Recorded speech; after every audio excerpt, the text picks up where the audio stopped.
How's it going, everybody? Welcome to another edition of Job Corps Rants. I'm your host, Trey, and today's topic is going to cover a topic that's been going on for the last couple of months ever since you know who took office. Yes, I am talking about WellCare, or welfare, or wellness, basically. This is a rant about wellness. Now, for the longest time, people seem to just have this preconceived notion that taxpayers' money is just going to be wasted on providing health care for students in Job Corps. But here's the thing though. Taxpayers' money is being wasted every day in the thousands, but you don't have any complaints about that. I'm sorry, just something I just had to get out the way in case people want to bring that stupid argument about, oh, the government's wasting taxpayers' money.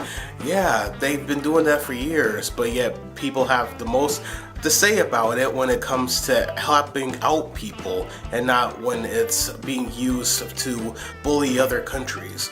But that's just my point of view. You can have your own, but I'm sticking with mine. In this rant, I'm going to talk about wellness in Job Corps. The Wellness Center, to be precise. Every Job Corps center has one, and it's not like an optional thing like having movies at the center. It's a mandatory thing. They have to have a wellness center there. And of course, it's bound to have a variety of students to come through. You have your pill poppers.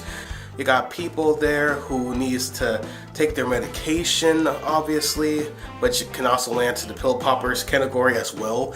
You have people who need to get cough drops and they eat it like candy for some reason. And also you have people who just need to go there to get a physical. Sometimes they need to do a physical and part of a job requirement, and wellness can do that for you as well.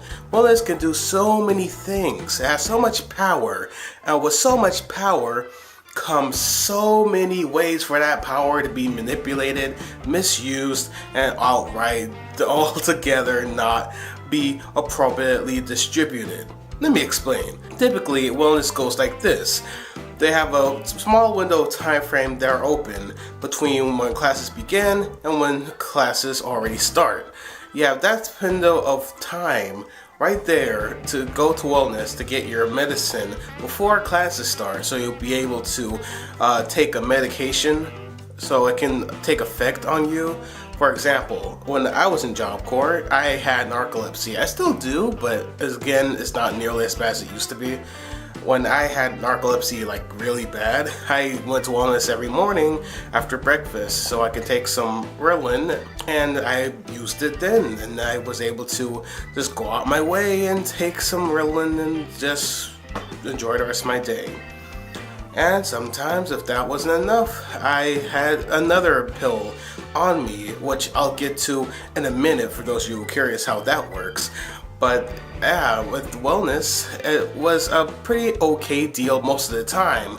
Other times, there was the inconvenience of having to come back to wellness later if nobody's available to be there in the morning. And by then, if you need something immediate to work on you, like I needed in the morning, then your performance is going to reflect that. You're not going to perform as optimally as you can. With that being the issue, then that just leads to this whole catastrophe of chain reactions that go along with each other. Because if one person who is in a position and is unable to perform that position correctly, that can affect the entire company. That's one of those things they should teach you in Job Corps. I'm not sure they actually do anymore, but that's one of the things they taught me. When wellness isn't there, it causes a chain reaction of students who can't perform as well as they can without their medicine. Of course, there's those who just use wellness as a pass to just get out of class. Oh, teacher, my stomach hurt. I need to go wellness. Nigga, your stomach hurt because you're full of shit. That's what's wrong with you. Not to belittle anyone who actually do have stomach problems, but this excuse is so freaking middle school. I can't believe people still get away with that kind of excuse, you know?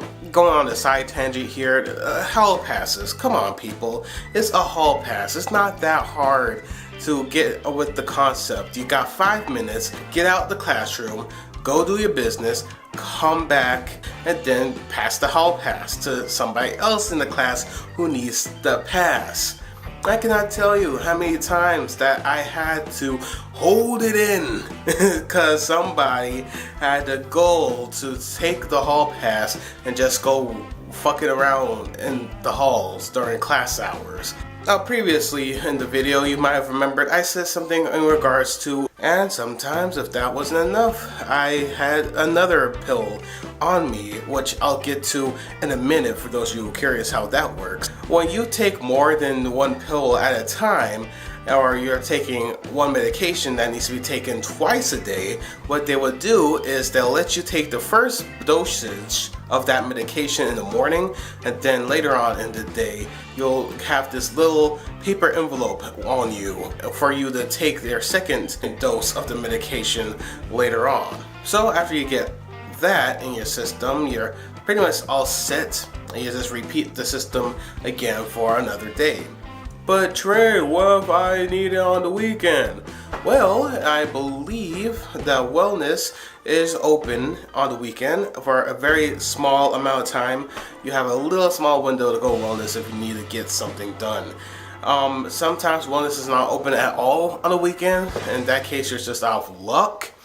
With that out of the way, I think I'm going to wrap my rant up here. I feel like I'm having some type of spring fever coming on right now. Thank you for watching Job Corps 411. I'm your host Trey, and I hope to see you guys real soon. Bye bye. Peace. Peace out.